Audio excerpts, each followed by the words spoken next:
Good morning, everybody. It's early on Thursday morning. I'm sitting in the garage, about to get ready to go into the office. But before I go in, I wanted to share something that's been marinating on me for a couple of days now, and it deals with what do you do when life has you on the ropes? And what do I mean by life has you on the ropes? If anybody's watched boxing, you know that there's a fight about to take place, and there are two fighters in the ring, and those fighters start out in the center of the ring. But at some point in the boxing match, in the fight, one of the fighters may find their backs up against the ropes. And what's the big deal about being up against the ropes? Well, when your back is up against the ropes, it restricts your movement. And if your movement is restricted, it makes it difficult for you to get away from your enemies or your opponent's attacks. And so if a fighter's back is against the ropes, they may end up taking more devastating blows than necessary because they can't get away from them. And so if you listen at some fights, you will hear the trainers in the corner saying, keep your guard up, keep your hands up, keep your guard up. And what that does, it allows the fighter to absorb some of the blows to defend themselves so that they can continue to fight, hopefully get off the ropes, and then go on to victory. So what does this have to do with anything? Well, God's been reminding me of the numerous times and my back has been up against the ropes. Whether it's been with my family, whether it's been with my finances, whether it's been with friendships, whether it's been with my faith even.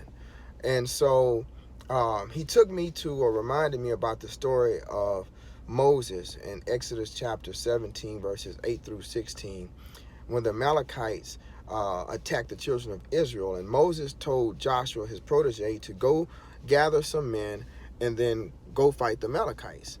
And while Joshua went down to fight the Amalekites, Moses, Aaron, and Hur, they went up on top of a hill. And Moses took with him the same rod or staff that God had given him to part the Red Sea, to strike a rock and bring forth water. This rod Moses was going to lift up unto God while Joshua and the men fought the Amalekites. And as long as the rod was lifted high, Joshua and the men would win against the Amalekites. But as soon as Moses' arms got tired, Joshua and the men would begin to lose the fight.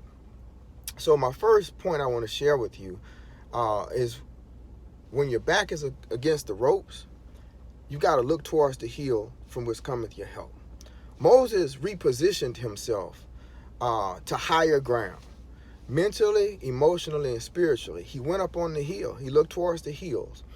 And in doing so, he elevated his position and he elevated his praise.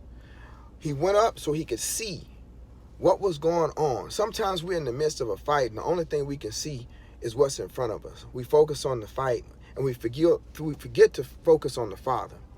Then Moses lift up the rod with his hands and his arm lifted high. And what this does, it shows that Moses was in a position of surrender. He was also in a position of praise. He elevated that unto God. And what happens is that when we elevate our hands and our arms unto God in a place of surrender and also give him praise, we allow him to inhabit our situation. We also allow him to strengthen us because we know that the word tells us that in our weakness, his strength is made perfect. And so Moses allowed God to come and fight on their behalf. Not only that, Moses had Hur and he had Aaron with them. So when his arms got tired, Aaron and Hur set a rock under Moses so he can sit on it, and they held his arms up. So my second point is we've got to invest in and indulge godly relationships. Sometimes we try to go through a fight by ourselves, and that's very difficult to do. It can be done, but God never intended us to walk through life by ourselves. He wants us to have godly people around us that can support us through our fight. And so one of the things I've got to ask you this morning is, who do you have around you? Are they supporting you or are they draining you? You got to have some godly relationships around you. Thirdly, when Moses' arms would fall down, Joshua and the men will begin to lose the fight. Now, focusing on Joshua and the men, even The struggles that Moses was having on top of the hill, keeping his arms held high, Joshua didn't get discouraged. Although they experienced some casualties in this fight, they kept on fighting. So my third point is fight on. Sometimes you may feel that the fight is overcoming you, that the weight is too heavy, that you're taking too many heavy blows, but continue to fight on, because the battle isn't over until God says it's over. Then the fourth point that I have is that after Moses, with the help of Aaron, that kept his arms up until sunset, the children of Israel won the fight. And what God told Moses at that point is to write an account of the victory. So as you continue your fight with the help of God, you have to remember to testify to others of his goodness and his greatness, because he wants to glorify himself through the work that he has performed for you. So don't get discouraged if you're in the midst of a battle and if your back is against the ropes. It ain't over. The battle ain't over. Just continue to what? L. Look towards the hill from which cometh your help. I. Invest in and indulge godly relationships. F. Fight on. And T. Testify to somebody else about the goodness of God. I hope you have a great day. You know, God is pulling for you.